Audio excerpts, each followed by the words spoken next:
Lo primero que debemos entender es que un monopolo como tal físicamente no existe. La imposición de Dirac de que existe un monopolo es teórica. Si nosotros tenemos un imán, por más de que lleguemos a dividirle en una parte sumamente pequeña, siempre vamos a tener un polo norte y un polo sur. En el caso de que se demostrara que físicamente sí existe el monopolo, este sería el equivalente a una carga eléctrica. Bien, partiendo de este concepto, lo que se ha hecho en el software es basarnos nosotros en esta ley de acá. El campo magnético simplemente puede existir cuando existen cargas en movimiento. Puede ser un hilo de corriente, puede ser una carga sobre movimiento, pero cuando existe movimiento en sí como tal. Entonces, eso es lo que nosotros hemos hecho ahora mismo. Esta parte de aquí simplemente genera los ejes. Este número puede modificarse al valor que ustedes deseen, pero generalmente es recomendable, o nosotros recomendamos, que este valor sea impar, porque va a generar el número de intervalos entre positivo y negativo contando con el 0. Es decir, si nosotros recorremos en esta parte con el número 9 en n, nx, ny, nz, lo que nos va a dar, nosotros vamos a tener gráficas desde menos 4 hasta 4, pasando por 0, 1, 2, 3, 4, 5, 6, 7, 8, 9, 9 intervalos por eje. Entonces, si nosotros ponemos 10, obviamente ya no va a ser exacto el número de intervalos. Entonces, es por ello que preferiblemente este número debe ser impar. Bien, acá en cambio lo que hacemos nosotros es crear una trayectoria como tal. Ahora, la trayectoria que nosotros nos hemos puesto es el eje X. Como les decía, no puede existir campo magnético si no hay una carga en movimiento. Entonces, esta es la trayectoria que va. Entonces, obviamente, como ustedes pueden ver, estos son los puntos que va a ir desde menos 5 hasta 4. Ese va a ser el desplazamiento que va a tener la carga para nuestro cálculo. ¿Por qué nos basamos empezamos a manejar vectores? Es porque si nosotros ponemos valores puntuales, tal cual como nos indicaría la fórmula, si ponemos coordenadas del punto, si ponemos coordenadas de la carga, podríamos sacar el vector resultante, podríamos sacar el vector unitario, y nos daría un valor escalar multiplicado simplemente por la dirección en la que se propagaría el campo. Es decir, menos K, puede ser J, menos J, I o menos I. Entonces, eso no nos daría la gráfica que nosotros queremos. La gráfica que nosotros queremos es esta. Entonces, para ello es que nosotros creamos la matriz por la cual se va a desplazar. ¿Sí? Entonces, se va a ir calculando para cada uno de esos puntos el campo magnético, para que nosotros podamos tener una gráfica de este tipo. Si no, simplemente nos grafica, en el mejor de los casos, un punto. ¿Ya? Bien, entonces seguimos acá, simplemente nosotros manipulamos el valor de la carga. Aquí tenemos Cm como constante, como carga de monopolo, en donde pues si nosotros recorremos podemos ver que cuando la carga es negativa, es decir, cuando asumimos que la carga es positiva, va a tener un sentido las líneas del campo magnético, mientras que si asumimos que la carga es negativa, va a tener otro sentido. A la larga, como el valor de la carga es constante, esto a la larga que manipula realmente es la trayectoria, la velocidad. Es decir, nosotros al poner menos en la carga, estamos diciendo que se desplaza en un sentido o en otro sentido. Es por ello que las líneas de campo magnético van cambiando.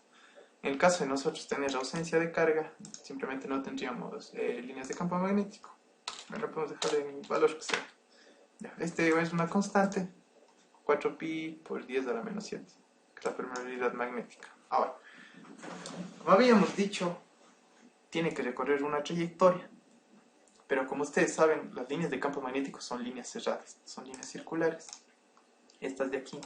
Entonces, esto pasándole al plano, no se puede tomar en cuenta solo como el vector de que nosotros habíamos tenido de la trayectoria, sino para esa trayectoria vamos a tener sus equivalentes en Y, vamos a tener sus equivalentes en Z y obviamente la cadena de X, ¿no es cierto? Entonces eso es lo que se hace aquí también. Como podemos ver, XP, a ver, YP, ZP. Esos son, ¿sí?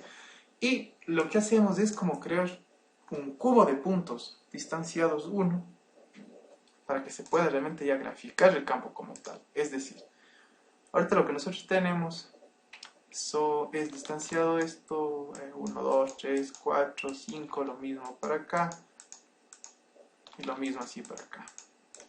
¿Ya? Lo que nosotros hicimos hace un rato es crear este plano de aquí, pero de desplazamiento, ¿no es cierto? Ahora, lo que vamos a crear para que se pueda graficar, porque si aquí está la carga, por ponerles un ejemplo, si aquí está la carga, esta se va a tener que desplazar en alguna dirección, sea esta para acá o sea para allá, ¿no es cierto? Como decíamos, eso se puede manipular manejando el signo de la carga. Entonces, para cada uno de estos, las líneas de campo magnético estarían así, tal cual como vimos en la gráfica, ¿no es cierto? Sean saliendo o entrando. Entonces nosotros, como se pueden dar cuenta, necesitamos cada uno de estos puntos de aquí. A ver, pongámoslo con otro color. Necesitamos cada uno de estos puntos de aquí, por ejemplo, para esta línea equipotencial, para esta línea equipotencial, para esta línea equipotencial y así. Como son varias, entonces obviamente va a haber la necesidad de tener como un cubo, que a la larga después se va a hacer como un cubo. Va a ser como un cubo, pero lleno de puntos.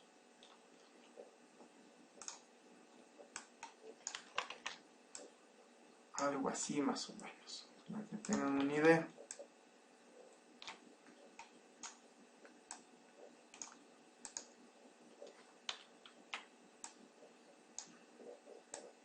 Ya, tenemos, como sabrán, estos son los ejes de referencia, los que les voy a pintar de color verde. Hagamos. Bueno, estos de aquí. Estos son los ejes.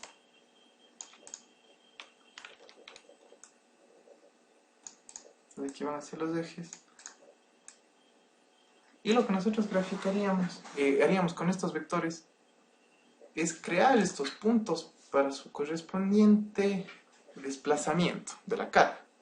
Entonces tendríamos esto llenito de puntos, ¿sí?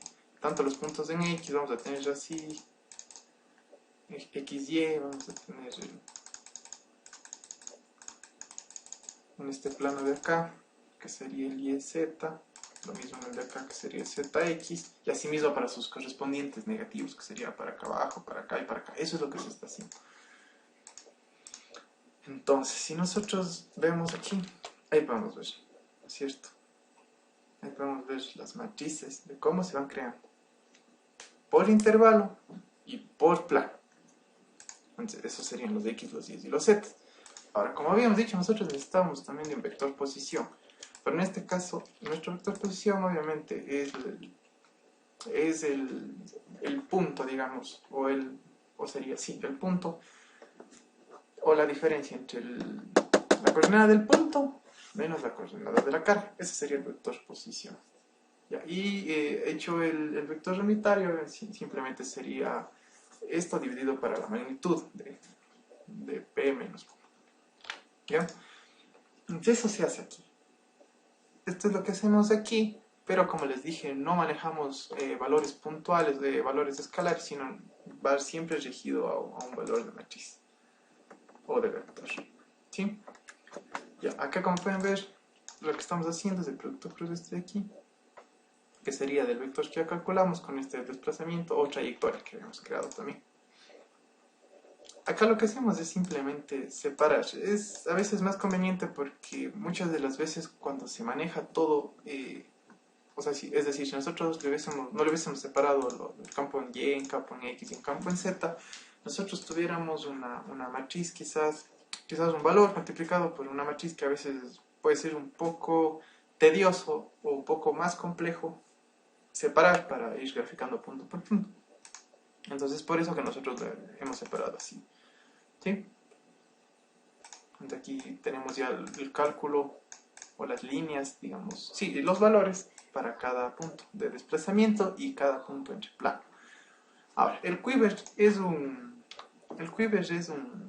comando que nos ayuda bastante porque este nos ayuda a ver como que el flujo, como que la velocidad, digamos, ¿sí?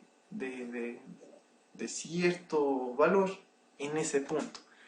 Entonces, gracias a este comando es que nosotros podemos ver como tal las líneas estas de las equipotenciales, que les llamamos las líneas de flujo. Si no, simplemente nosotros tendríamos, si graficaríamos esto, lo único que tendríamos nosotros son puntos. Tendríamos algo de esta forma. Tendríamos algo así. A ver. Algo así. Pero no tendríamos ligados a flechas. ¿Sí? A flechas como nos da el quiver. Entonces lo que nos hace el quiver, ya tenemos calculados, digamos, los puntos en sí, pero lo que nos faltaban eran las flechas, entonces esto es lo que hace el quiver. ¿Sí? Y esto simplemente es una gráfica del punto. En este caso, nosotros asumimos que el punto hacia el que se desplaza es el 0. ¿Sí? Es decir, sobre ese punto 0, 0, 0 es que se va a ver esta gráfica aquí, es este punto de aquí. ¿Sí? Entonces, para adentro está el eje X. Estos serían los ejes Z y Y. Y esta es de la manera que se ha hecho el programa del campo magnético. Entonces, cuando quieran modificarle algo, lo único simplemente que sería más demostrativo sería esto. Y si quieren que se grafique un poco más, pues qué sé yo, podría ser 15, podríamos poner.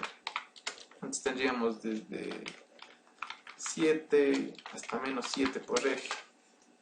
Ya. A ver, ya está. Es lo que perdón. Ya está, bueno, lo que les había dicho. Aquí, no sé si se ve 17, bueno, sí, hasta aquí, hasta 7. El 8 simplemente está puesto como eje, pero no existe nada sobre esto. Y este en sí es el programa del monopolio. El programa de lo que es de Van Graaff es un poco más sencillo. De hecho, estos cálculos en el paper ya, o sea, de hecho, estos valores ya están en el paper. Y si nosotros reemplazamos, son como ecuaciones. Tenemos que considerar que el generador de Van Graaff son dos esferas. Bueno, la una es la que carga y la otra obviamente va a ser la que descarga. Entonces, como si ustedes pedían ver la carga y descarga del generador como tal de Van Graaff, lo que es la carga no habría problema. O sea, con las fórmulas que nos daba el paper, conociendo también obviamente el campo eléctrico por Gauss, si llega hasta la capacidad de una esfera, la carga acumulada, podríamos nosotros tener que el potencial en sí va a ser a 3.1 por 10 a la 6 veces del radio. Entonces esto simplemente nos va a dar como un incremento tipo campo eléctrico ya, pero el potencial nos va a dar un incremento. En cambio la descarga lo que se ha hecho es considerar cuando se tiene en cambio, y según lo que estaba viendo en el paper, el radio es igual al bueno, no sé el radio de la esfera, la que lograba pegarse, digamos, y descargar, es decir, que pase la carga del generador como tal a la otra esfera. Nosotros asumimos que son diferentes los radios. Para los restar.